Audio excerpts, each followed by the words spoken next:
Answer तो sir. अरे चलिए, हाँ ठीक क्लास है 6 सर। का पहला क्वेश्चन। निम्नलिखित में से कौन सर्वाहारी श्रेणी में आएगा, शाकाहारी या मांसाहारी? क्या हो जाएगा आंसर?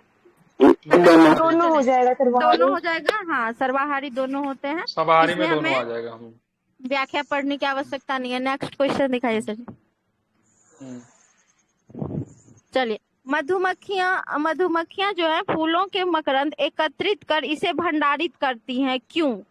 ऑप्शन है, फूल और उनका मकरंद वर्ष में केवल कुछ समय ही उपलब्ध होते हैं। मधुमक्खियों में अधिक शहद खाने की प्रवृत्ति होती है।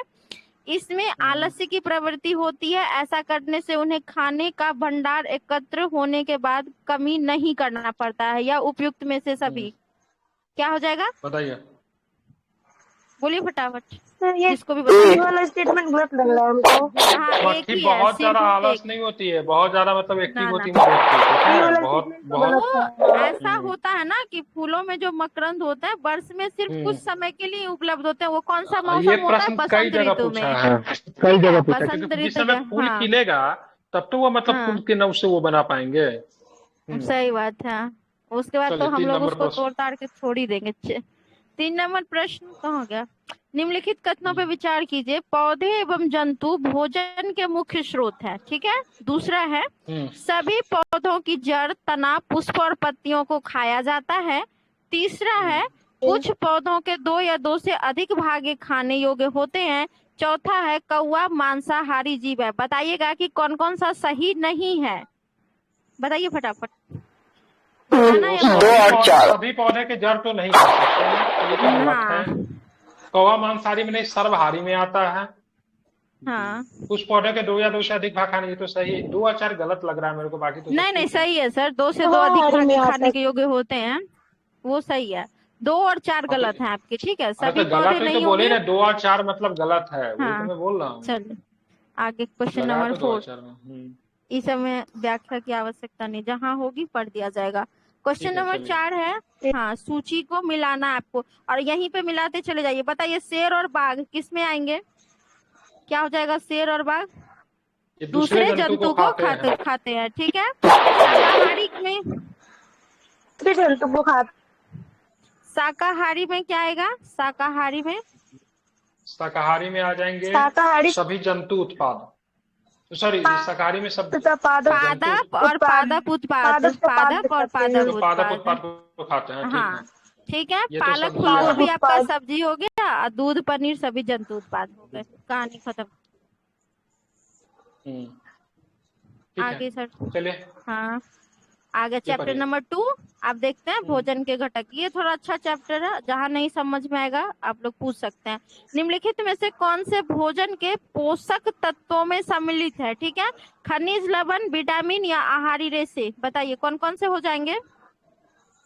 विटामिन हो जाएंगे, खनिज लवण हो जाएंगे, सारे के सारे। नहीं सर, आहारी रेशा पोषक तत्व भी नहीं आता फाइबर्स है में नहीं हमारे आता। शरीर। अच्छा, ये नहीं हाँ आता, ठीक हमारे है। शरीर के लिए जरूरी है। तो 1 और 2 ऑप्शन नंबर बी, ठीक है। फाइबर्स नहीं आएंगे, वो ठीक। संतुलित आहार जब पूछेगा ना कि संतुलित आहार में जरूरत है नहीं, तो फिर जोड़ दीजिए जल को भी और आहारी रेशे को भी। लेकिन जब पोषक तत्व की बात करें तो दोनों को वहां से बाहर कर दीजिएगा, जल और आहारी रेशे को। क्वेश्चन नंबर 2 है, भोजन के विभिन्न पोषक तत्वों के संदर्भ में निम्नलिखित कथनों पर विचार कीजिए, ठीक है। कार्बोहाइड्रेट तथा वसा हमारे शरीर को मुख्य रूप से ऊर्जा प्रदान करता है, ठीक है। दूसरा है, प्रोटीन तथा खनिज लवण हमारे शरीर की वृद्धि अथवा अनुरक्षण के लिए आवश्यक है। तीसरा है, विटामिन हमारे शरीर के रोगों की रक्षा करने में सहायता करता है। तो इसमें तीनों सही हो जाएंगे, ठीक है। तीनों सही हो जाएगा। तीनों सही है। हाँ, ऊर्जा आपको कहाँ से मिलेगा? तो कार्बोहाइड्रेट और वसा से। शरीर वर्धक आपका प्रोटीन और खनिज लवण है, और विटामिन आपकी रक्षा करेगा रोगों से। तीसरा नंबर क्वेश्चन है, कार्बोहाइड्रेट के विभिन्न प्रकारों के संदर्भ में निम्नलिखित कथनों पर विचार कीजिए। सर जी ऑप्शन क्या है? चलिए ऑप्शन देखते हैं। अमीनो अम्ल, मंड और शर्करा। जो भी आंसर बताएगा रीजन भी बताना पड़ेगा। बताइए इनमें से कौन कौन सा कार्बोहाइड्रेट है? अमीनो अम्ल तो प्रोटीन है ना। बिल्कुल सर, अमीनो अम्ल प्रोटीन है, मंड और शर्करा आपका कार्बोहाइड्रेट है। बॉडी में कितने प्रकार का प्रोटीन पाया जाता है? 20 या 22? 20 टाइप्स के अमीनो अम्ल पाए जाते हैं। ठीक है, चलिए 4 नंबर। 4 नंबर है वसा भोजन अमीनो का अम्ल होते एक 20 टाइप्स के। हाँ जी ठीक है। वसा भोजन का एक महत्वपूर्ण घटक है। वसा के संदर्भ में निम्नलिखित कथनों पर विचार करना है। पहला है भोजन में वसा की अत्यधिक मात्रा मोटापे का कारण बनती है। दूसरा है ठीक वसा है। शरीर में सही ऊर्जा है। प्रदान करती है। तीसरा है सही वसा है की ये। तुलना में सही है। वसा की तुलना में कार्बोहाइड्रेट की समान मात्रा से हमें अधिक ऊर्जा प्राप्त होती है।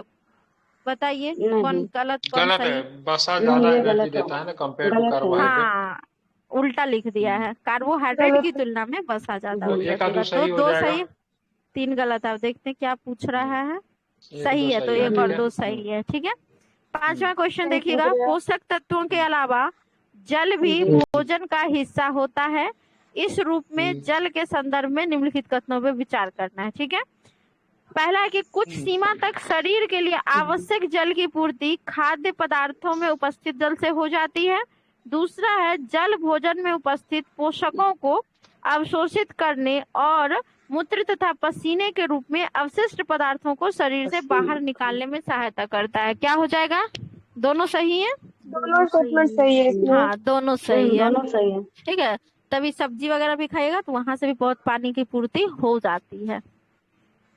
ठीक है चल नेक्स्ट क्वेश्चन। मिलाइए, क्वेश्चन बहुत नंबर अच्छा 6 है। क्वेश्चन। हाँ विटामिन ए बता दीजिए क्या हो जाएगा। विटामिन ए विटामिन ए ये क्या बोलते हैं? दृष्टिहीनता। हाँ दृष्टिहीनता। वेरी हाँ। वेरी B1 beriberi, C scurvy, D rickets. Sorry नीचे सर्दी। इस डी हो गया रिकेट्स। इसका हम व्याख्या पढ़ देते क्योंकि इसमें हमको कुछ स्पेशल लगा था जब हम पढ़ रहे थे। इसमें देखिएगा कि मानव शरीर की कहाँ गया सर इसका व्याख्या। अच्छा इधर है ना। विटामिन ए की कमी से दृष्टिहीनता रतौंधी होती है। ठीक है कमजोर दृष्टि होगा, रात में कम दिखाई देगा, कभी कभी पूरी तरह से दिखाई देना बंद हो जाता है। ये रतौंधी के लक्षण है। विटामिन बी के कमी से बेरी बेरी रोग होता है, दुर्बल पेशियां और काम करने की ऊर्जा में कमी। ठीक है विटामिन सी के कमी से स्कर्वी रोग होता है, मसूड़ों से खून निकलना, घाव भरने में अधिक समय लगना। और विटामिन डी से तो आपको पता है रिकेट्स होगा, अस्थियां मुलायम हो जाएंगी। इसलिए मैंने इसका व्याख्या पढ़ दिया, याद बिल्कुल ठीक रखिएगा। है। अस्थियां भुरभुरा हो 7 जाती है नंबर इसमें, ठीक है। हाँ 7 नंबर है निम्नलिखित में से कौन से कथन सत्य है। ए विटामिन ए त्वचा और आंखों को स्वस्थ रखता है। विटामिन B1 घाव भरने में सहायक होता है। विटामिन सी रोगों से लड़ने में सहायक है। विटामिन डी हमारे अस्थियों और दांतों के लिए कैल्शियम का उपयोग करने में हमारे शरीर की सहायता करता है। बताइएगा कौन सा असत्य है, गलती कौन सा है। विटामिन ई तो सही है। विटामिन B1 घाव को नहीं भरता हाँ है तो वो। घाव को कौन भरेगा। विटामिन सी भरता है, घाव ठीक को है और भरने का काम करता है। हाँ विटामिन 1 का काम क्या है तो कार्बोहाइड्रेट के पाचन में सहायक करता है। ठीक है ये याद रखिएगा। और vitamin vitamin C D calcium की पूर्ति करता हाँ है। विटामिन सी भोजन पकाने में आसानी से गर्मी से नष्ट हो। ये पूछा हुआ प्रश्न है कि कौन सा विटामिन सी नष्ट हो भरता जाता है। है तो नष्ट हो जाएगा। सी। और देखिए यही कारण था कार्बोहाइड्रेट का पाचन, जबकि हमारे बिहार में ठीक है ये गोल्डन चावल जो बना था उसमें क्या किया गया था विटामिन B1 को यानी कि थायमीन को उस चावल से खत्म कर दिया जाता, जो कि बहुत विवादित हो गया था गोल्डन चावल को। क्योंकि अगर विटामिन वो खत्म हो जाएगा तो चावल में उपस्थित जो कार्बोहाइड्रेट की मात्रा है फिर वो बढ़ जाएगी बॉडी के अंदर। वो ही ठीक है नष्ट हो नेक्स्ट जाएगी। क्वेश्चन। हाँ क्वेश्चन नेक्स्ट 8 नंबर। ठीक है निम्नलिखित युग्मों पर विचार कीजिए। कैल्शियम सर कैल्शियम आंसर का ऐड अगर कर दीजिए अभाव ना। होगा कोई बात नहीं, आप उसको मिलाइए ना, आप देखिए ही मत आंसर को, आप अपनी ईमानदारी से मिलाइए। बताइए वो कैल्शियम के नजर पड़ ही अभाव जाता से है ना फिर। कैल्शियम के अभाव से कौन सा रोग होगा। ठीक है आयोडीन आयोडीन से घोंगा होगा लोहा और लोहा से सही है। नहीं लोहा से दंत से हाँ नहीं दंत नहीं से नहीं फास्फोरस गलत की है। कमी से होता है। ठीक है वो होता फास्फोरस है का जब कमी होगा। कैल्शियम और फास्फोरस दोनों से। नहीं दोनों नहीं सिर्फ फास्फोरस। ऐसे देख लेते और हैं। इस सॉल्यूशन पर ही हाँ लंबी अवधि तक पोषकों के अभाव के कारण होने वाले रोग को अभावजन्य रोग कहते हैं। कैल्शियम की कमी से अस्थियां एवं दांतों से संबंधित विकार होता है। आयोडीन की कमी से घेंघा होता है। गर्दन की ग्रंथि का फूलना और बच्चों में मानसिक विकलांगता इसके मुख्य लक्षण है। लोहे के कमी से अरक्तता होती है, यह कारण रोगी कमजोरी का अनुभव करता है। तो अरक्तता जिसको एनीमिया कहते हैं वो लोहे की कमी से हो गया। 9 good number evening question ma'am. है। ये कितने बजे से क्लास चल रही है मैम? आप रिकॉर्डिंग लगा हुआ है, बाद में सरप्राइज्ड देख हो लीजिएगा। जाइएगा। हाँ, क्वेश्चन चलिए नंबर ठीक है, 9 9 देखते हैं। मानव हम्म। शरीर में धीमी वृद्धि निम्नलिखित में से किसके कारण होगी? बताइए, प्रोटीन, विटामिन या वसा? इसका आंसर भी प्रोटीन नहीं के दिख रहा है, कारण। बताइए। प्रोटीन से के हो कारण। जाएगा, हाँ, प्रोटीन प्रोटीन से। की बॉडी कमी होगी बिल्डिंग तो प्रोटीन धीमे। है। जी, बॉडी बिल्डर है। चलिए, तंतु से वस्त्र तक, ठीक है। पहला है तागा, जिसको हम लोग धागा बोलते हैं, पतले तंतुओं से मिलकर बनता है। इन तंतुओं के संदर्भ में निम्नलिखित कथनों में से कौन सा सही नहीं है? ठीक है, तो पहला है रुई और जूट जैसे तंतु पादप से प्राप्त किए जाते हैं। ठीक है। ऑप्शन बी है सही है। जूट नारियल का बाहरी आवरण होता है। तीसरा है रेशम गलत एवं है। तंतु रेशम कीट के कोकून से खींचा जाता है। चौथा है ऊन तथा सही है। रेशम जंतुओं से प्राप्त होते हैं। पूछ क्या रहा था? ये कथन भी सही नहीं है, बताइए कौन गलत सा पूछ सही नहीं रहा है? है। बी वाला जूट गलत नारियल है। से प्राप्त नहीं होता है, वो उससे प्राप्त होता है, हाँ, क्या बाहरी बोलते आवरण हैं, ये तो अंदर में होता है ना। पटसन। चलिए इसका भी पटसन व्याख्या से होता सोल्यूशन है। पढ़ लीजिए। हाँ, इसका भी व्याख्या जरूरी है। तागा अनेक तंतुओं की पतली लड़ियों से मिलकर बनता है। रुई और जूट जैसे तंतु पादपों से प्राप्त होते हैं। जूट पटसन के रेशी हैं। पटसन एक द्विबीजपत्री रेशेदार पौधा, ये भी याद रखिएगा। पटसन क्या है? द्विबीजपत्री है। इसे पाट या पटुआ भी कहते हैं। रेशम और ऊन दोनों जंतुओं से प्राप्त होते हैं। इसमें रेशम तंतु रेशम कीट के कोकून से खींचा जाता है। ये ऑप्शन कभी कभी कंफ्यूज करेगा, लार्वा रहेगा, कोकून रहेगा। तथा ऊन भेड़, बकरी, खरगोश, ऊंट तथा याक के बालों से प्राप्त की जाती है। अतः ये कथन गलत है। ठीक है, आगे आते हैं। क्वेश्चन नंबर 2, निम्नलिखित पर विचार कीजिए। सर ऊपर कीजिएगा।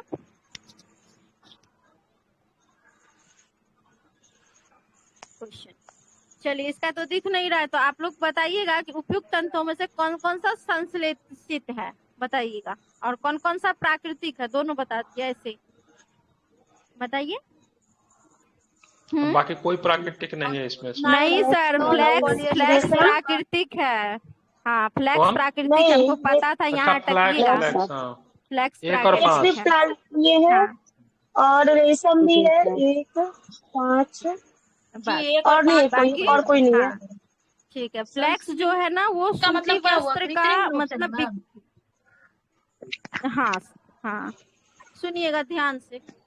फ्लैक्स जो है ना, इसका सूती वस्त्र का विकल्प माना जाता है। आगे पढ़ लेते हैं, देखिएगा। कपास, जूट, फ्लैक्स, रेशम तथा ऊन, ये सब क्या हो जाएंगे? तंतु पादप तथा जंतुओं से प्राप्त किए जाते हैं, अतः इन्हें प्राकृतिक तंतु कहते हैं। ऐसे रासायनिक पदार्थों से निर्मित तंतु जिनका स्रोत पादप तथा जंतु नहीं होते हैं संश्लेषित कहलाते हैं। ठीक है, पॉलिस्टर, नायलॉन, एक्रिलिक, ये सब संश्लेषित है। 3 नंबर क्वेश्चन है, भारत में पटसन जूट की खेती मुख्य रूप से की जाती है। बताइए कहाँ कहाँ किया जाएगा? पश्चिम बंगाल, बिहार, असम या केरल? केरल नहीं होगा। बिहार, केरल असम को नहीं छोड़कर होगा। तीनों हाँ, पश्चिम बंगाल, बिहार और बहुत केरल में नहीं बढ़िया। होगा, असम में हो जाएगा। हाँ, नहीं होगा। नहीं नहीं नहीं, केरल में नहीं होगा। नहीं, केरल नहीं होता है। बिहार में बहुत बढ़िया, इसमें तो कोई डाउट ही नहीं है कि केरल केरल में नहीं होता बिल्कुल है। नहीं होता है। केरल में नहीं होता। हाँ, चलिए। जब पश्चिम बंगाल का जब बंटवारा जब हुआ ना, तो जितने भी मतलब जूट इंडस्ट्री जो थे, सो हमारे बंगाल में रह गया, मतलब पश्चिम बंगाल में रह गया। और उधर वाला जो जूट वाला जो क्षेत्र जो था, कच्चा माल में था, पूर्वी बंगाल में चला गया। ठीक है, इस वजह से दोनों क्षेत्र को, जूट इंडस्ट्री को बहुत ज्यादा मतलब क्या हुआ, नुकसान होता है। चलिए 4 चौथा नंबर नंबर प्रश्न पढ़िए। क्वेश्चन है, निम्नलिखित कथनों पे विचार कीजिए। पहला है पटसन जूट पादप को पुष्पन अवस्था में काटते हैं। दूसरा है पटसन के तनों को कुछ दिनों तक जल में डुबो कर रखते हैं। तीसरा है रेशम का तागा बनाने की प्रक्रिया को कताई कहते हैं। बताइए कौन कौन सा सारा सही है? सही है, ऑल सही। सारा सही है। ये वाला इंपॉर्टेंट है। तो ठीक है, ये पटसन के तनों को कुछ दिन तक जल में डुबो कर रखते हैं। ठीक है, ध्यान में ये रखिएगा। तो ठीक है, याद रहता है कि घर में भी देखें जल में, लेकिन ये पुष्पन अवस्था में काटा जाता है, ये बहुत महत्वपूर्ण है, इसको ध्यान में रखिएगा। जैसे ही पुष्प आएगा वैसे ही जूट को हो भी काटिए। रहा है ना ये। क्या? चलिए आगे। 5 नंबर क्वेश्चन। बोले अभी वो क्या बोलते हैं उसको, पानी में धोने का काम स्टार्ट हो गया है। किसका नेटवर्क कमजोर था, सर का ही चले गए। चलिए हम नहीं आप ठीक लोग है। के पास स्क्रीन क्यों नहीं दिखाई दे रहा है? नहीं दिख रहा है क्या? नहीं नहीं सर, स्क्रीन नहीं दिख रहा है, वीडियो नहीं है। ठीक है सर, हम लोग क्लास 9 का क्या? नहीं मैम, क्लास 6 का क्लास 6 बस का। खत्म ही होने वाला है। हाँ क्लास 6 लगभग अब खत्म ही हो जाएगा। चैप्टर नंबर क्या था? चैप्टर नंबर 3 कर रहे थे हम लोग, रेसा और उसमें 3 में ही है। अब चौथी नंबर चैप्टर पे आएंगे।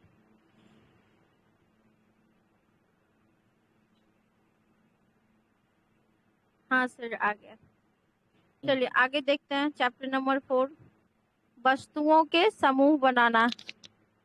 पहला है ऑक्सीजन, सिरका, मिट्टी का तेल और नींबू का रस। बताइए जल में कौन कौन से विलय हैं? ना ऑप्शन पढ़िए ना आंसर, अपने मन से बता दीजिए कौन कौन सा जल में विलय होगा, कौन कौन सा नहीं।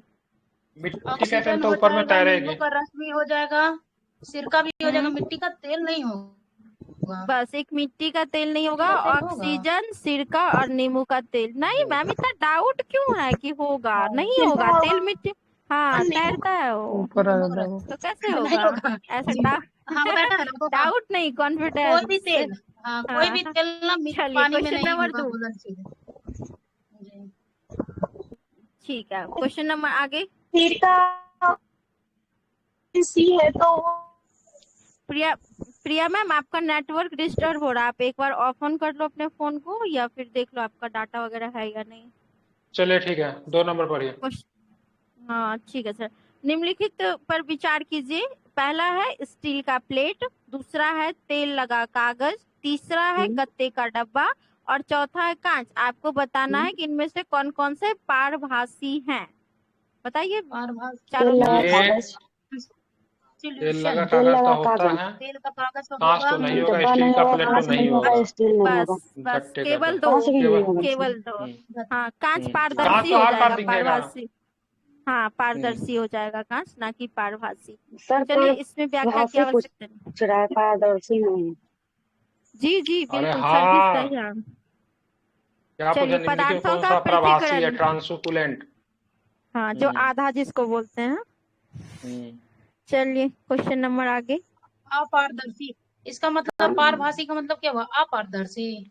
अरे नहीं प्रवासी का मतलब होता दिखेगा, कम दिखेगा, ठीक है। कभी खाना हाँ जब दुकान में खाते उते तो देखिएगा, कागज में देगा, सफेद कागज में देता है, हाँ तो दिखता है ऐसे करके, देखें कम दिखता है, धुंधला दिखेगा, दिखता जी है। उसको बोलो जी ट्रांसकुलेंट बोलते हैं। ट्रांसपेरेंट में आर पार दिखेगा, वो पाक्यू होता है उसमें मतलब दिखेगा ही नहीं। चलिए आगे पढ़िए। जैसे स्टील का प्लेट नहीं दिखेगा आपको। समझ 3 नंबर बेसिक क्वेश्चन है निम्नलिखित ये सब। कथनों पे विचार कांच के कीजिए। आर पार दिखेगा जी। हाँ पहला है विभिन्न प्रकार के पदार्थों के गुण भिन्न भिन्न होते हैं, कुछ पदार्थ दिखावट में चमकदार होते हैं। ठीक है। दूसरा कथन है हमारे चारों ओर की वस्तुएं एक ही पदार्थ से बनी हैं, पदार्थों का उपयोग बहुत से वस्तुओं के निर्माण में किया जा सकता है। कौन सा कथन सत्य नहीं है? बहुत माइनर सा गलती है, बता दीजिए फटाक से। क्या गलती है 2 नंबर में? क्या गलती है? हमारा गलती क्या एक ही है? प्रकार से नहीं बन सकती है। यस चारों ओर के वस्तुएं चारों जो ओर की होती है ना, वस्तु एक ही अलग प्रकार से अलग नहीं बन पदार्थ के सकती। बने होंगे, एक ही पदार्थ के बने हुए नहीं होते हैं। हाँ कोई ठोस होगा, कोई द्रव्य होगा, कोई गैस होगा, सब एक ही थोड़ी होगा। आगे चलते हैं चौथा नंबर क्वेश्चन सर। बिल्कुल ठीक है। खत्म। चलिए आते हैं चैप्टर नंबर 5 पांच पे। नंबर। हाँ पदार्थों का पृथक्करण, चैप्टर का नाम है। क्वेश्चन नंबर 1, पदार्थों के पृथक्करण सेपरेशन के संदर्भ में निम्नलिखित कथनों पे विचार करना है। पहला है निष्पावन, ठीक है, इंग्लिश वहां लिखा हुआ आप लोग देख सकते हैं, निस्तारण और निसंदयन। ठीक है। आपको बताना है इनमें से कौन कौन सी पृथक्करण की विधियां हैं। तो तीनों है। ठीक है। इसका मैं व्याख्या पढ़ देती हूँ, आपके काम आएगा। निष्पावन, ठीक है, विनोइंग जिसको बोलते हैं, निस्तारण और निसंदयन, तीनों ही मिश्रणों से अवयवों के पृथक्करण की विधियां हैं। इसके अतिरिक्त हस्तचयन, हैंड पिकिंग, चालन, ठीक है, अवसादन, थ्रेसिंग और बाष्पन भी मिश्रणों से उसके अवयवों को पृथक्करण की अन्य विधियां होती हैं। ये आपको हैंड ये पिकिंग वाला तो स्लो होगा ना, धीरे धीरे एक एक चावल को जैसे हम लोग हाथ से बीन के अलग करते हैं तो देखिए समय सर, लगेगा। हैंड पिकिंग वाला हम तब यूज करेंगे जब दो पदार्थों का मिश्रण होगा, अमाप में अलग अलग होंगे, यानी कि साइज में जो कण है ना वो अलग अलग है। छोटे कण है तो बड़े कणों को हम हाथ से छांट के निकाल लेंगे, ठीक है। निष्पावन जो होता है ना, ये गेहूं से भूसे को अलग करके, महिला लोग नहीं ऐसे सूप लेके टेढ़ा करती है तो हवा में भूसा उड़ते जाता है, अनाज इकट्ठा होते जाता है, वही है विनबोइंग, ठीक है। निस्तारण जो होता है, जैसे कि आप बालू घोल लीजिए पानी में, बालू नीचे बैठ जाएगा, पानी को आप ग्लास से नीचे उलेट लीजिए, उसको बोलते हैं निस्तारण। और निसंदेयन यानी फिल्ट्रेशन, जो जैसे कि चाय को छान रहे हैं आप, वो फिल्ट्रेशन हो रहा है, उसको हम छान के अलग कर रहे हैं। चलिए निष्पासन आगे का आते हैं। निष्पावन का फिर से बताना, निष्पावन का फिर से बताओ। सर निष्पावन, जैसे गेहूं मर के खेत में नहीं देखते हैं, ऐसे खड़े होके सूप में गेहूं हाँ, लेके उड़ाते रहते अच्छा, हैं। हवा से मतलब उड़ते जाता है वो हाँ, क्या? भूसा अच्छा, हल्का वाला कण उड़ जाएगा और भारी वाला कण इकट्ठा होते चला जाएगा, यानी कि गेहूं में इकट्ठा हो जाता है, भूसा उड़ जाता है उस तरीके हाँ, से। जहाँ स्टोरेज किया जाता है ना वहाँ पहले उसी तरीके का प्रयोग किया जाता है। जी मैम, समझ गए। ठीक है। 2 नंबर प्रश्न। चलिए दूसरा नंबर प्रश्न है, पृथक्करण के विधियों के प्रयोग के संदर्भ में निम्नलिखित में से कौन सा कथन सही नहीं है। आजकल हम लोग से यही प्रश्न टकरा रहा है, नहीं है नहीं है। पहला ऑप्शन है, किसी भी मिश्रण के कणों के अमाप में अंतर का प्रयोग चालन तथा निसंदेयन प्रक्रिया द्वारा पृथक्करण में किया जाता है। दूसरा ऑप्शन है, रेत और जल के मिश्रण में रेत से भरी कण तली में बैठ जाते हैं और अवसादन के विधि द्वारा जल को उड़ेलकर पृथक किया जाता है। कौन सा सही नहीं है बताइए। दूसरा नहीं है, अवसादन नहीं होगा, निस्तारण विधि होगा।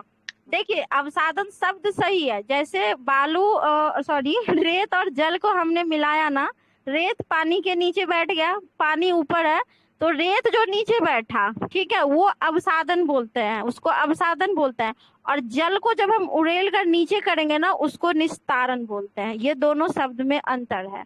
अगर सिर्फ बालू का नीचे बैठना तो वो अवसादन कहते हैं ना, नदी से लाया हुआ अवसाद इकट्ठा हो जाता है तली पर आकर, किनारे पर आकर।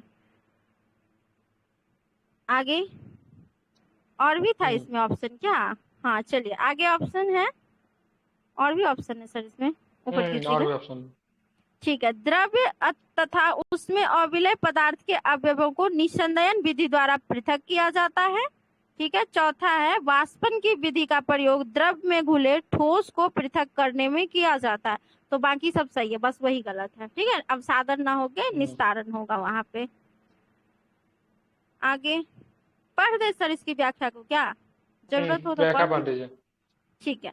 चालन प्रक्रिया में चलनी, जिसको छन्नी बोलते हैं, का प्रयोग किया जाता है। अरे जैसे हम लोग आम भाषा में नहीं बोलते हैं चालना, इसके मिश्रित अवयवों को बड़े कणों को चालकर अलग किया जाता है। ये तो सब लोग देखे भी होंगे अपने घरों में। अधिक महीन अशुद्धियों को छानने के लिए कपड़े अथवा फिल्टर पत्र का प्रयोग करते हैं। इस प्रक्रिया को निसंदेयन, जिसको इंग्लिश में फिल्ट्रेशन कहा जाता है।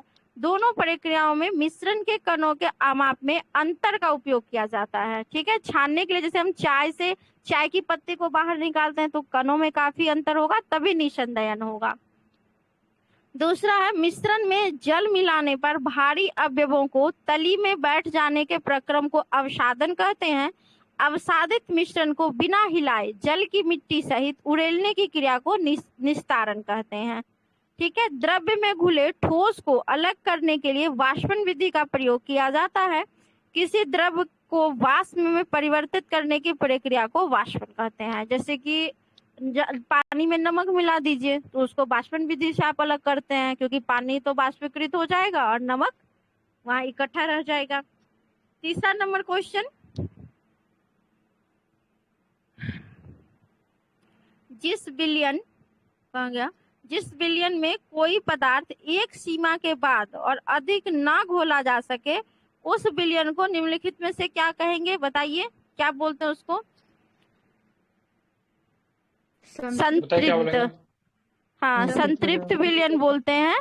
मतलब जितना अगर घोलना है और एक उसने अब उसमें आपको अवसाद बटेंगे, ये हमेशा संतृप्त विलयन में आपको ठोस अवस्था में जो वस्तु आप मिलाइएगा ना वो बचेगा। जैसे पानी में हम चीनी को घोल रहे हैं, 1 kg पानी में 5 केजी चीनी डाल दिए तो 1-2 केजी हो सकता है ना घुले, वही 1-2 केजी जो नहीं घुलेगा यानी पानी आपका संतृप्त हो गया, अब उसको चीनी की आवश्यकता नहीं है, वही होता है संतृप्त विलयन। और जो बच गया ना उसी मात्रा को उस विलयन की संतृप्तता कहते हैं। अगर ये पूछ ले तो मान ले ऑप्शन दे दे कितना, तो उसी को संतृप्तता कहते हैं। आगे फिर नीचे पढ़ लीजिए इसके व्याख्या को कि जिस विलयन में किसी पदार्थ की मात्रा की एक सीमा से अधिक नहीं घोली जा सके वह उस पदार्थ का संतृप्त विलयन होता है। चौथा नंबर क्वेश्चन है, किसी पदार्थ के विलयन को गर्म करने से उसकी विलेयता पर निम्नलिखित में से क्या प्रभाव, बताइए। गर्म करने पे क्या होता है, घुलने की क्षमता बढ़ेगी या घटेगी? बढ़ जाएगी, सीधा है, हाँ सीधा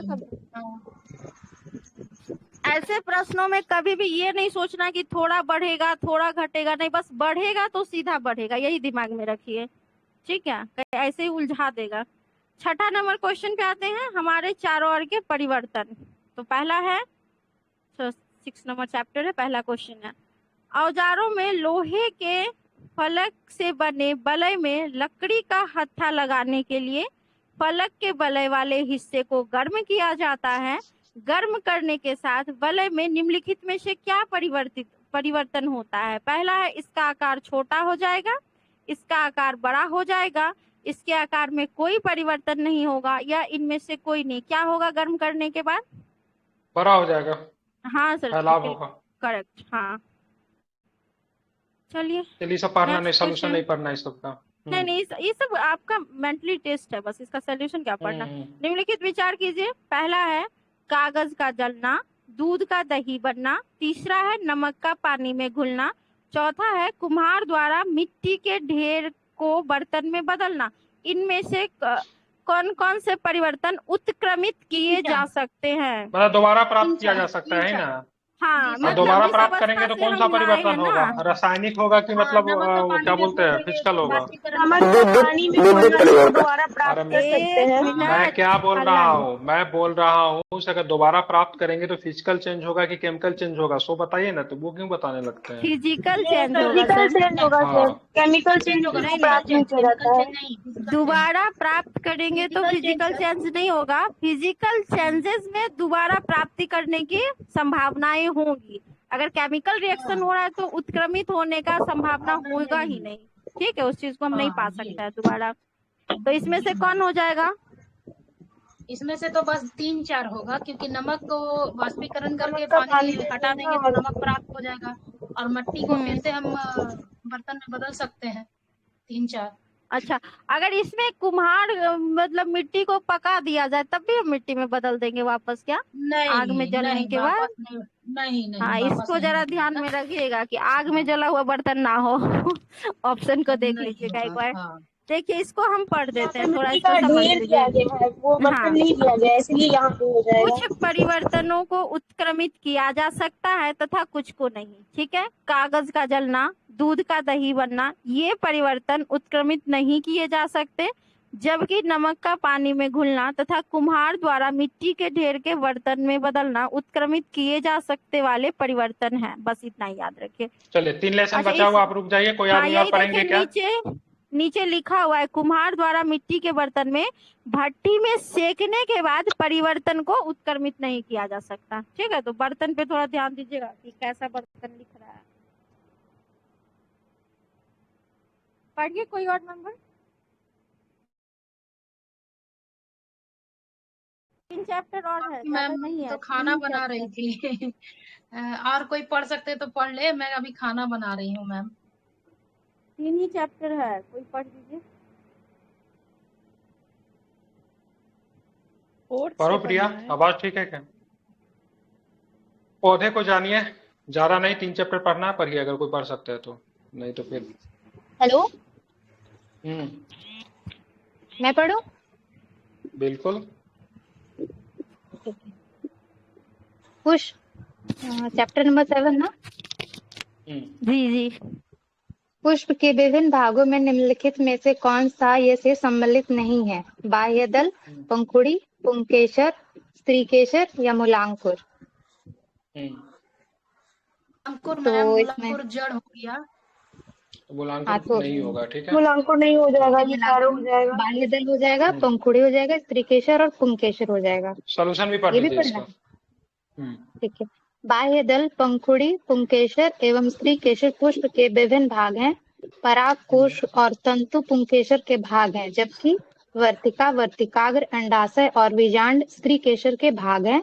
बीज के जमने के समय जो भाग मूलज या मूलांकुर से निकलता है उसे जड़ कहते हैं, अतः मूलांकुर बीज से संबंधित है। ठीक है, नेक्स्ट क्वेश्चन। पत्तियों के संदर्भ में निम्नलिखित में से कौन सा कथन सही नहीं है? ऑप्शन ए, पत्ती में शिराओं का प्रतिरूप शिरा विन्यास कहलाता है। यह जालिका रूपी अथवा समांतर हो सकता है। दूसरा, पत्ती में पर्णवृंत और फलक होते हैं। पत्तियां सूर्य के प्रकाश की उपस्थिति में ही मंड संश्लेषित करती है।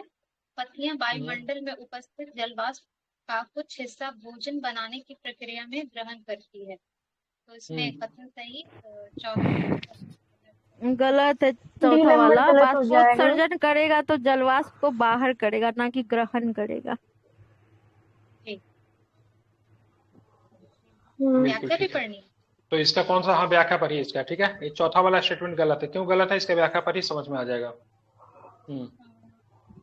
क्योंकि पत्तियां वायुमंडल से जलवाष्प ग्रहण नहीं करती है, बल्कि बाष्पोत्सर्जन की क्रिया द्वारा बड़ी मात्रा में जलवाष्प को वायुमंडल में निष्कासित करती है।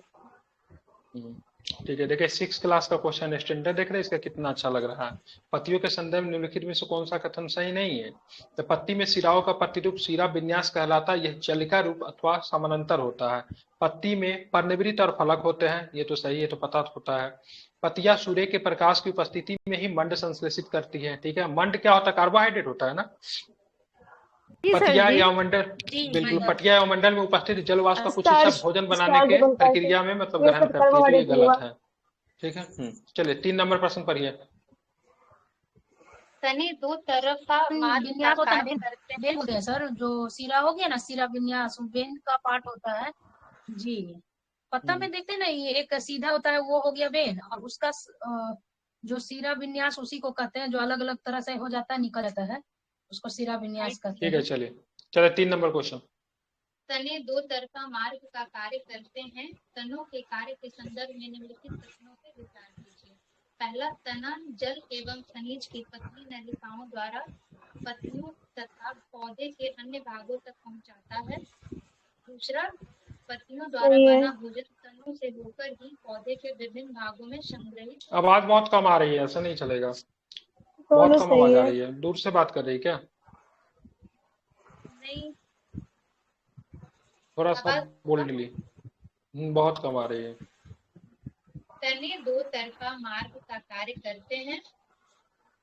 आवाज आ रही है? आ रही है।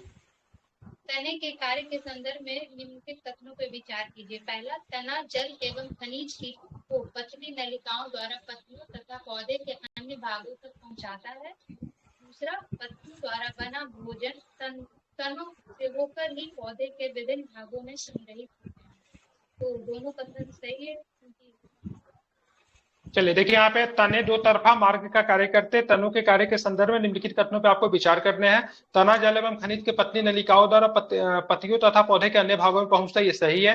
पत्तियों द्वारा बना भोजन तनों से होकर पौधे के विभिन्न भागों में मतलब संग्रहित होता है, तो ये भी आपको मतलब है। तो मतलब भोजन बनाने के काम पौधा में कौन करेगा? पत्ती करेंगे, ठीक है। ध्यान रखें, दोनों का दोनों स्टेटमेंट क्या है, सही है, ठीक है, ध्यान रखेंगे। 4 नंबर प्रश्न देखिए, जड़ों के संदर्भ में निम्नलिखित कथनों पे आपको विचार करने हैं। जड़ें मिट्टी से जल तथा खनिज पदार्थों का अवशोषण करती है, ठीक है, तथा पौधे को मिट्टी में दृढ़ता जमाए रखती है, ठीक है। जलिकाएं रूपी शिरा विन्यास युक्त पत्तियों वाले पौधों की जड़ें रेशेदार होती है, जबकि समांतर शिरा विन्यास युक्त पत्तियों वाले पौधे की जड़ें मतलब मुसला जड़ें होती है। इंपॉर्टेंट क्वेश्चन, इसको ध्यान से समझिएगा। दूसरा वाला उल्टा लिखते हैं, ठीक है। जड़ें मिट्टी से जल और खनिज पदार्थों का अवशोषण करती है, तो जाहिर सी बात है, ठीक है। जड़ जो है मिट्टी से जल भी प्राप्त करता है, खनिज तेल भी प्राप्त करता है, खनिज भी प्राप्त करता है, सॉरी, ठीक है, तथा पौधे को मिट्टी में दृढ़ता जमाए रखती है, ठीक है, मतलब मजबूती प्रदान करती है। जलिका रूपी शिरा विन्यास युक्ति पत्तियों वाले पौधे की जड़ें रेशेदार होती है, जबकि समानांतर सिरा विन्यास वाले पत्तियों वाले जड़ें मतलब मूसलाधार होती है, सॉरी उल्टा मूसलाधार है। बोला, मूसला जड़ें होती है। तो ये आपको उल्टा कर दिया। पत्तियों कथन कौन पौधे सही है? वाली तो जड़ कथन मूसला- केवल बिल्कुल कथन केवल क्या है? एक सही है। ठीक है, ध्यान में आपको रखना है। आप चलेंगे यहाँ पे निम्नलिखित में से कौन सा एक जड़ नहीं है? ठीक है, तो कौन सा जड़ नहीं बताइए? आलू अगर जड़ नहीं तो आलू है क्या? तना। आलू अगर जड़ तना नहीं है तो आलू है क्या? आलू ठीक है, तना आलू क्या है? है। आपका तना है। ठीक है, ध्यान में रखेंगे। निम्नलिखित में से कौन सा प्रकाश संश्लेषण तना क्रिया के लिए है, आवश्यक तना। है? हाँ बिल्कुल, तना सही है। ठीक है, प्रकाश संश्लेषण की क्रिया के लिए क्या आवश्यकता है बताइए? Oxygen, chloro, oxygen, carbon dioxide और बिल्कुल ठीक है। और ऑक्सीजन होगा, कार्बन निम्नलिखित में से डाइऑक्साइड तो कौन से उसमें होता प्रकाश है। संश्लेषण क्रिया के लिए मतलब आवश्यक है? तो ध्यान सभी। एक और मिनट। प्रकाश सभी हो जाएंगे सर। ऑक्सीजन को ऑक्सीजन छोड़ कहाँ के से सर। प्रकाश अच्छा, आपकी आवाज ऑक्सीजन भी बहुत कट रही है, ऑक्सीजन नहीं छोड़- देख रहे हैं सर जी। ऑक्सीजन नहीं होता है। ठीक है, ध्यान में रखिएगा। ठीक है, ऑक्सीजन पे नजर नहीं हाँ। होगा सर, ऑक्सीजन क्लोरोफिल को की बात छोड़िए, करें, हो गया। बाकी सब हो जाएगा। क्लोरोफिल की, ऑक्सीजन शोषण में आएगा। अरे समझ गए, सॉरी सर। एक समय के बाद स्टॉप होना होता है। ठीक है, क्लोरोफिल सही है, कार्बन डाइऑक्साइड सही है, जल सही है, प्रकाश सही है। ठीक है, 1 2 4 5 सही है। ठीक है, ऑक्सीजन नहीं होगा। ठीक है, इसको आपको ध्यान में रखिएगा। ठीक है, लेकिन यहाँ पे देख लीजिएगा, पत्तियां प्रकाश और हरे रंग के एक पदार्थ क्लोरोफिल की उपस्थिति में अपना भोजन बनाती है। इस प्रक्रिया में जल एवं कार्बन डाइऑक्साइड का उपयोग करती है। इस प्रक्रम को प्रकाश संश्लेषण कहते हैं, फोटोसिंथेसिस। ठीक है, इस प्रक्रम में ऑक्सीजन निष्कासित होती है और पत्तियों द्वारा संश्लेषित भोजन अंततः पौधे के विभिन्न भागों में मंड के रूप में क्या होता है? संग्रहित होता है। तो ये भी अगर पूछेंगे, पौधा में जो भोजन जो होता है किस रूप में मतलब संग्रहित होता है बताइए? मंड, स्टार्च। बिल्कुल ठीक है, मंड के रूप में। ठीक है, स्टार्च। चलिए आप चलेंगे शरीर में गति। ये बताइए, देखिए इसका शुद्ध हिंदी लिखा हुआ है। ठीक है, शरीर में मिलाना है गति। इसमें। ठीक है, धुराग्र संधि किसमें होगा? धुराग्र गर्दन में होता है सर जी। गर्दन और गर्दन और सिर। सर जो जोड़ता है गर्दन ना, और वो सिर को जोड़ने धुराग्र वाला है। संधि। टू हो जाएगा। बिल्कुल, हाँ, तो टू। इसमें ठीक है। अचल संधि गर्दन को फिक्स ज्वाइंट स्मृति किसमें भागने में होगा? काम करता है। जबड़ा फिक्स में ज्वाइंट कहाँ नहीं गया? करता है। ऑप्शन के हाँ, गति नहीं करता, जबड़ा में होता है। कहाँ पे? अच्छा, गति न मतलब करने फिक्स वाली वाला गति संधि। नहीं करेगा तो कौन गति नहीं करेगा? इसमें सभी दिशाएं में अच्छा। गति प्रदान करने वाली संधि, एक दिशा में गति अच्छा, न करने वाला। ठीक है, 4 हाँ। नंबर में उसका कंडुक खलिका संधि मतलब बॉल एंड सॉकेट ज्वाइंट कहाँ पे होता है? सभी दिशाओं में एक ही करेगा, दिशा में घूमेगा बॉल गति ये। करेगा। दिशा में। ना ना, एक एक। एक नंबर हो जाएगा। अच्छा, हाँ। नहीं, सभी अरे दिशा बॉल में तो करेगा। सब दिशा में घूम सकता है ना। हिंज एक वाला ही संधि दिशा। क्या होगा? एक ही दिशा में होता है। एक बार मिला लीजिए, देखिए क्या है। हिंज, हाँ सही है। ठीक है, हिंज वाला जो होता है ना, केहूनी और घुटना में पाया जाता है, तो वो एक ही दिशा में करता हूँ। थोड़ा हाँ सा एक ही दिशा में केहनी का तो 360 डिग्री पे तो घुमा नहीं सकते हैं। हाँ, ठीक है, नहीं, ध्यान में रखेंगे। ठीक ये है, वाला। हाँ, इसका ये हो सोल्यूशन जाएगा। पढ़ सकते हैं। ठीक है, इसका सोल्यूशन पढ़ा जा सकता है। पढ़िए तो जरा सोल्यूशन में बिल्कुल। क्या लिखा हुआ है, बड़ा सुंदर सोल्यूशन अस्थि इसका। एवं उपास्थि हम्म, मानव कंकाल बनाते हैं। कंकाल शरीर को आकृति देता है, ये चलने में सहायक है और आंतरिक अंगों को सुरक्षा प्रदान करता है। मानव कंकाल खोपड़ी, मेरुदंड, पसलियां, वक्ष की अस्थि, कंधे तथा श्रेणी मेलका तथा हाथ पांव की अस्थियों से बनता है। मानव कंकाल की विभिन्न संधियां, इसको देख लेते हैं। गर्दन और सिर को जोड़ने वाले संधि को धुरार्ग संधि कहते हैं। धुरार्ग संधि में बेलनाकार अस्थि एक छल्ले में घूमती है। ठीक है। दूसरा है, अस्थियों के बीच की कुछ संधियां ऐसी भी हैं जो गति नहीं कर सकती हैं, तो हिल नहीं सकती हैं, ये अचल संधि है। तो ऊपरी जबड़ा और कपाल के मध्य आपको अचल संधि देखने के लिए मिलेगा, आप उसको हिला नहीं सकते हैं। कंदुक खलिका, जिसको बॉल एंड सॉकेट बोलते हैं, कंधे और कूल्हे की संधियां होती हैं, ये सभी दिशाओं में घूमती हैं। तो जो ठीक है।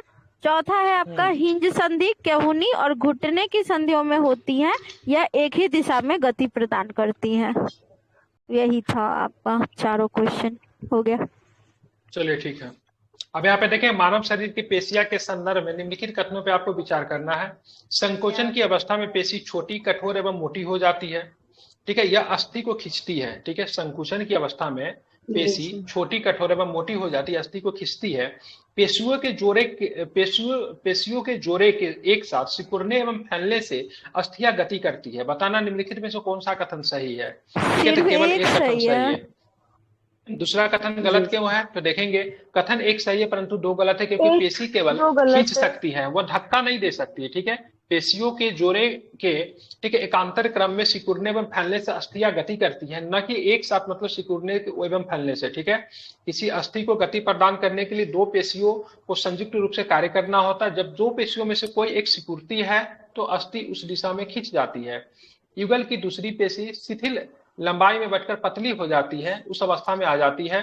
अस्थि को विपरीत दिशा में गति प्रदान करने के लिए एक शिथिल पेशी सिकुड़कर, ठीक है, अस्थि को अपनी पूर्व स्थिति में खींचती है, जबकि पहली पेशी अब क्या हो जाती है, शिथिल हो जाती है। ठीक है, ध्यान में रखना है।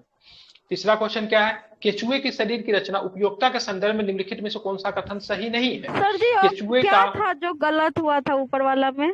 एक मिनट ऑप्शन फिर से एक बार दिखा यहाँ दीजिएगा। पे संकुचन की अवस्था में पेशियों के पेशी अच्छा छोटी एक कठोर साथ एवं नहीं मोटी हो होता जाती है। ठीक है, हाँ हाँ एक एक साथ साथ नहीं नहीं होता होगा। है। ठीक है, ध्यान में रखिए, ये हाँ अस्थि को अलग खींचती एक है। बार ठीक है, फैल यहाँ पे क्या लिखा हुआ है, पेशी केवल खींच सकती है, वो धक्का नहीं दे सकती। पेशियों के जोड़े के एकांतर क्रम में सिकुड़ने में फैलने से अस्थियां हाँ गति करती है, सिकुड़ता न और कि एक साथ फैलता है सिकुड़ने में लेकिन फैलने एक से। साथ नहीं, एक फैलेगा तो हाँ दूसरा ठीक, सिकुड़ जाएगा। बिल्कुल ठीक है। केचुए की शरीर रचना एवं उपयोगिता के संदर्भ में निम्नलिखित में से कौन सा कथन सही नहीं है?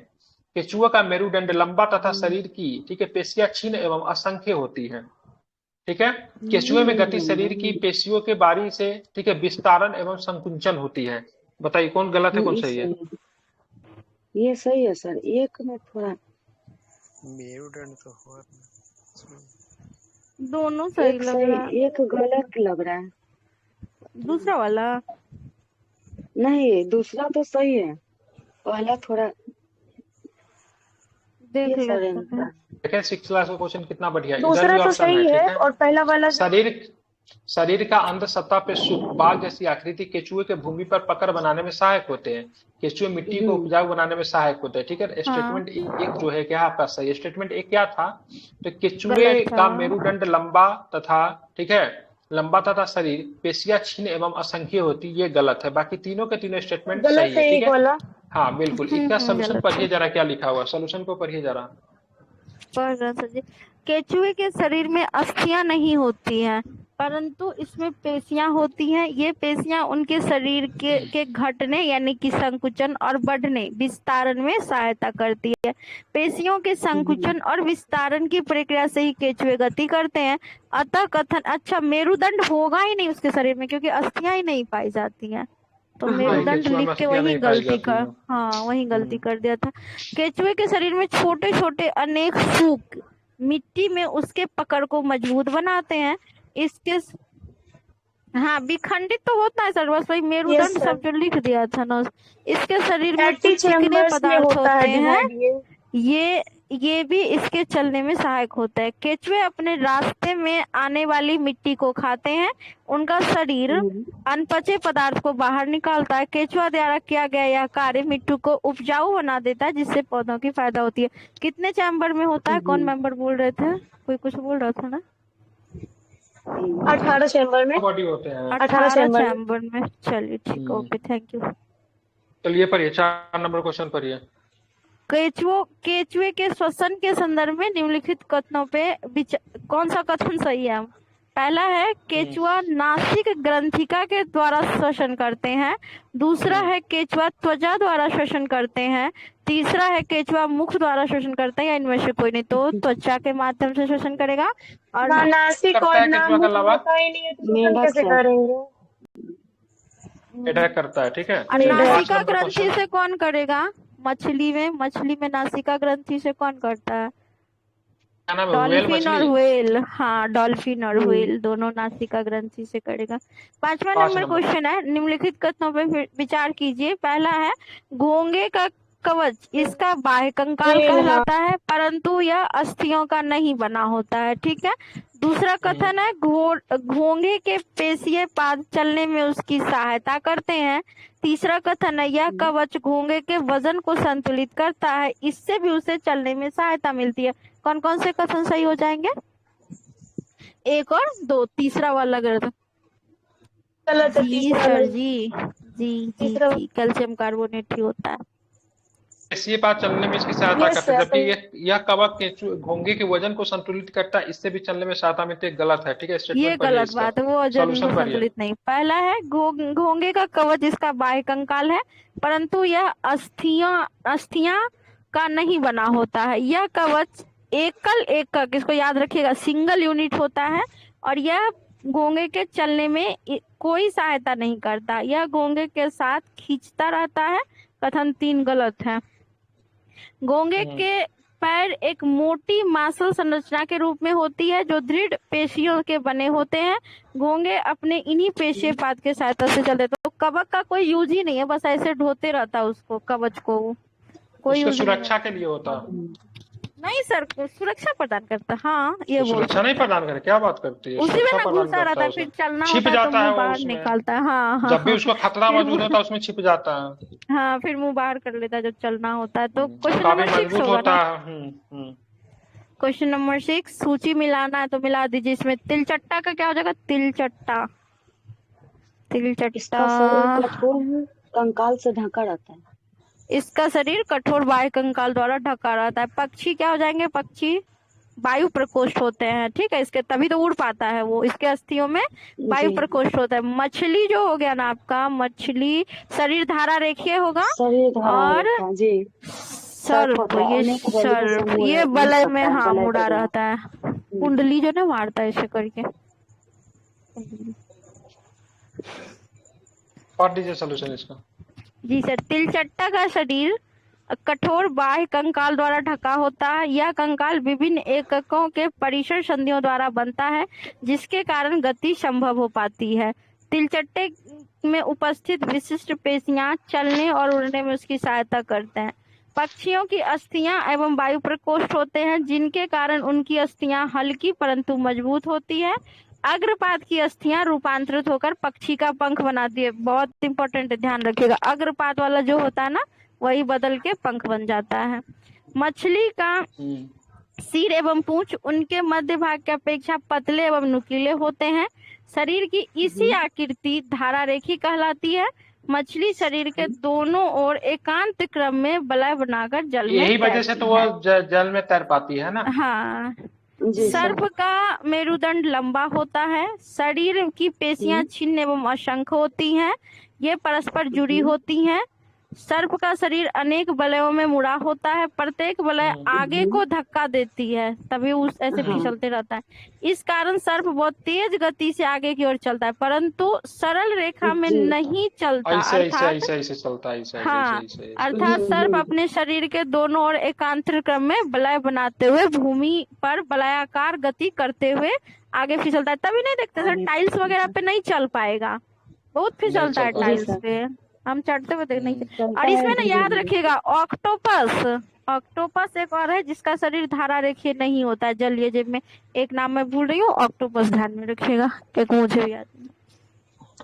चैप्टर नंबर 9 देखते हैं, सजीव और उनका परिवेश। ठीक है, पहला क्वेश्चन है, पौधों और जीवों में अनुकूलन के संदर्भ में निम्नलिखित कथनों पर विचार करना है। पौधों और जीवों का अनुकूलन।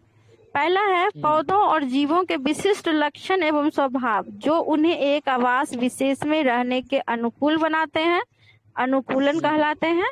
दूसरा है, मैदानी क्षेत्र में एक व्यक्ति को ऊंचे पहाड़ी क्षेत्र में तीव्र गति से सांस लेनी पड़ती है, परंतु थोड़े दिन बाद वो सहज हो जाता है। यह अनुकूलन का सटीक उदाहरण है। कौन कौन सा सही है? दोनों सही है। ये सही है। हाँ, ये सही भी है। सही है। थोड़े दिन बाद भी वो सही। सहज कैसे हो सकता हाँ है? हाँ, बिल्कुल बिल्कुल, वही अनुकूलन कहलाता है। दोनों सही है सर, आंसर शो कीजिएगा। सर मैम, थोड़े दिन बाद वो सहज कैसे हो सकता है? जैसे यह देखिए, पूछ रहे आप हैं। कहीं दूसरे जगह पे जब रहने के लिए जाते हैं ना, तो उस मौसम के साथ धीरे धीरे आपको रहना आप सीख जाइएगा। वही काम यहाँ भी होगा। आंसर क्या लिया है सर? देख नीचे रहा तो हूँ, है आंसर इसका है, आंसर इसका एलिया। एलिया है ना, केवल एक, दूसरा वाला गलत है। अच्छा, देखते हैं क्यों गलत है, पहले उसके बाद हम बताएंगे।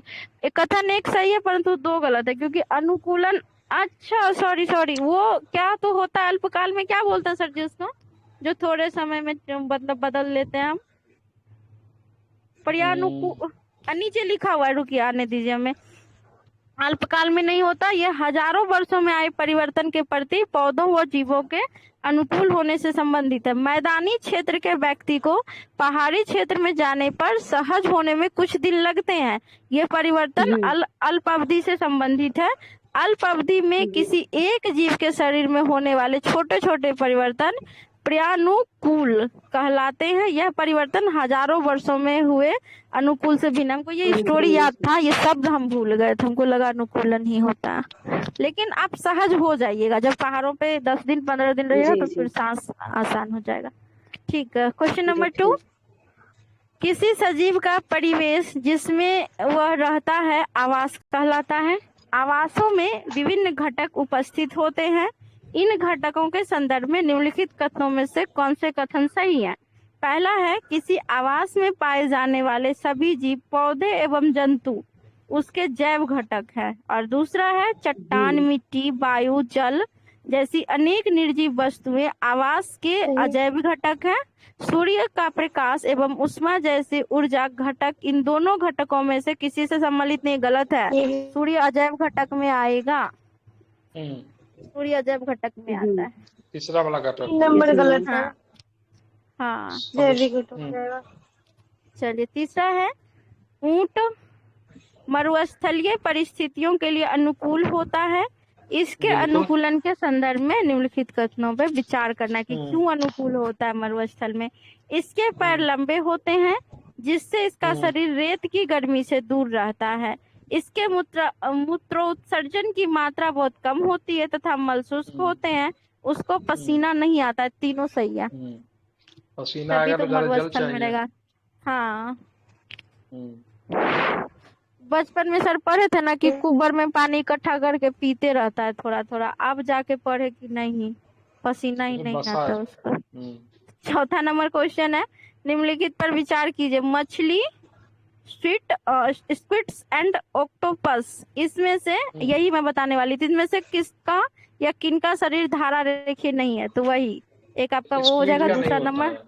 हाँ यही नाम मछली हमको और नहीं ऑक्टोपस याद का आ होता रहा था। है ना। नहीं सर, ऑक्टोपस का भी नहीं होगा, नहीं, ऑक्टोपस ऑक्टोपस का और होता है। उसका नहीं होगा, ऑक्टोपस का मछली का नहीं होता है। केवल धारा रेखीय हाँ, मछली मछली का होगा। अरे धारा जी रेखीय जिसका होगा ना उसका शरीर बीच में मोटा होगा, ठीक है। उसका शरीर बीच में क्या हाँ, होगा, मोटा होगा, आगे पतला हो जाएगा, बीच में मोटा होगा शरीर, इसी ठीक है। आगे आधार पे सर कई बार मछली का पूछ भी लिया किसी जाता है किसी कि का भी सर मोटा है। इनमें से कौन सा मछली है, जो हम लोग पढ़ते हैं ना, इनमें से कौन सा स्टार फिश, ये सब इसी आधार पे, धारा रेखीय आधार पे ही पूछ लिया जाता है कि इनमें से कौन सा मछली है। पढ़ दे क्या सर सॉल्यूशन जिसके पढ़ लीजिए। सॉल्यूशन को? ठीक है। जी हाँ, बिल्कुल। मछली का शरीर धारा रेखीय होता है। ये मछली को पानी में गति करने में सहायक होता है। मछली का शरीर चिकने सल्कों से ढका होता है। ये सल्क मछली को सुरक्षा प्रदान करते हैं, साथ ही जल में सुगम गति में सहायक होते हैं। दूसरा, बहुत सी समुद्री जंतुओं का शरीर भी धारा रेखीय होते हैं, परंतु स्क्विड्स एवं ऑक्टोपस जैसे समुद्री जंतुओं का शरीर आमतौर पर धारा रेखीय नहीं होता है। जब वो जल में चलते हैं तो अपने शरीर को धारा रेखीय बना लेते हैं। होता नहीं बट ये बना हाँ, लेते हैं। बना लेते हैं। निम्नलिखित पे विचार कीजिए। ऑक्टोपस, व्हेल और डॉल्फिन, इन उपयुक्त में से किनके श्वसन के लिए गिल या क्लोम नहीं होते हैं? तो अभी जस्ट चर्चा हुआ था, व्हेल और डॉल्फिन, ठीक है। ये नासिका द्वार के द्वारा बाहर, पानी से बाहर आकर सांस लेते हैं। ये व्याख्या देख लीजिए इसका भी। क्या है? जल में श्वसन के लिए ऑक्टोपस के शरीर में गिल या क्लोम होते हैं। गिल स्क्विड्स और मछलियों में भी होता है, परंतु डॉल्फिन और व्हेल जैसे कुछ जंतुओं में गिल नहीं होते हैं। ये सिर पर स्थित नासा द्वार अथवा बात छिद्रों द्वारा श्वास लेते हैं। ये लंबे समय तक, कहाँ गया, यहाँ है, दिखेगा तब ना पढ़ेंगे। ये कहा था, ये लंबे समय तक बिना श्वास लिए रह सकते हैं। ये समय समय पर समुद्री सतह पर आकर श्वास छिद्रों से जल बाहर निकालकर एवं श्वास द्वारा स्वच्छ वायु अंदर भरते हैं। तो ऑक्टोपस वो देख लिया, उसमें धारा रेखीय नहीं होता, और व्हेल और उसमें गिल्स नहीं होते। क्वेश्चन नंबर 6, हाँ, नागफनी के पौधों में प्रकाश संश्लेषण निम्नलिखित में से किस भाग में होता है? नागफनी के पौधों में बता तना में दीजिए। होता है क्योंकि पत्ता तो होता तना नहीं में उसमें। होता है, हाँ। नागफनी एक मरुस्थलीय पौधा है। मरुस्थलीय पौधे बाष्पोत्सर्जन द्वारा जल की बहुत कम मात्रा निष्कासित करते हैं। मरुस्थलीय पौधों में पत्तियां या तो अनुपस्थित होती हैं अथवा बहुत छोटी होती हैं। कुछ पौधों में पत्तियां कांटे के रूप ले लेते हैं। इसमें पत्तियों में होने वाले बाष्पोत्सर्जन से होने वाले जल में हास्य में कमी आती है। नागफनी में पत्ती जैसी संरचना वास्तव में उसका तना होता है। इसमें प्रकाश संश्लेषण सामान्यतः तने में होता है। तना एक मोटी मोमी परत से ढका रहता है, इसलिए पौधों को जल संरक्षण में सहायता मिलती है। अधिकतर मरुस्थलीय पौधों की जड़ें जल अवशोषण के लिए मिट्टी के बहुत गहराई में चली जाती है। 68वीं बीपीएससी का पूछा हुआ क्वेश्चन, हाँ क्यों चली जाती पानी है? की तो तलाश मतलब में। पानी के हाँ खोज में चली पूछा था जाती ना है। कि पानी के तलाश में चली जाती है। चलिए और भी है क्वेश्चन नंबर 7। पौधों की पत्तियां श्वसन की प्रक्रिया में वायु को अंदर लेती है। इस प्रक्रिया के अगले चरण में पत्तियां निम्नलिखित में से क्या करेंगी? ठीक है, पहला है कार्बन डाइऑक्साइड का उपयोग करती है तो ऑक्सीजन वायु से निष्कासित करती हैं। दूसरा है ऑक्सीजन का उपयोग करती है तथा कार्बन डाइऑक्साइड वायु से निष्कासित करती हैं। तीसरा है ऑक्सीजन और कार्बन डाइऑक्साइड दोनों का प्रयोग करती हैं। चौथा है ऑक्सीजन और कार्बन डाइऑक्साइड दोनों वायु में निष्कासित कर देती हैं।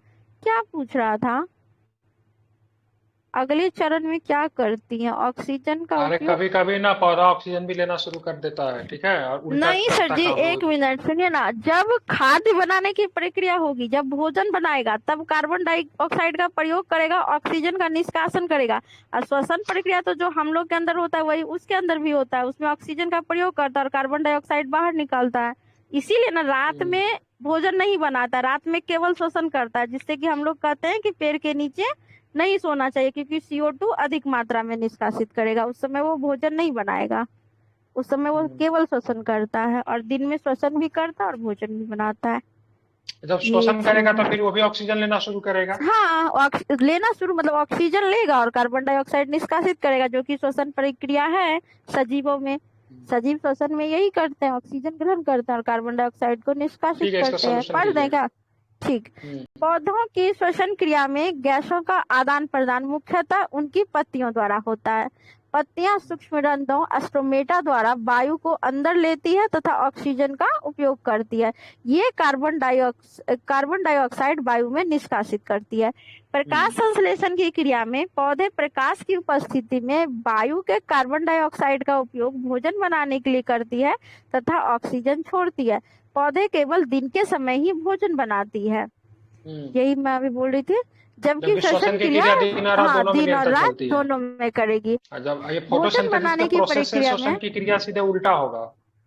हाँ उल्टा नहीं, जैसे हम लोग में होता है, जो सभी सजीवों में होता है। पौधा के हिसाब से उल्टा होगा। हाँ तो इसीलिए ना रात में CO2 अधिक होता है, तो लोग बोलते थे कि नहीं, पेड़ के नीचे नहीं सोना चाहिए, भूत आता है।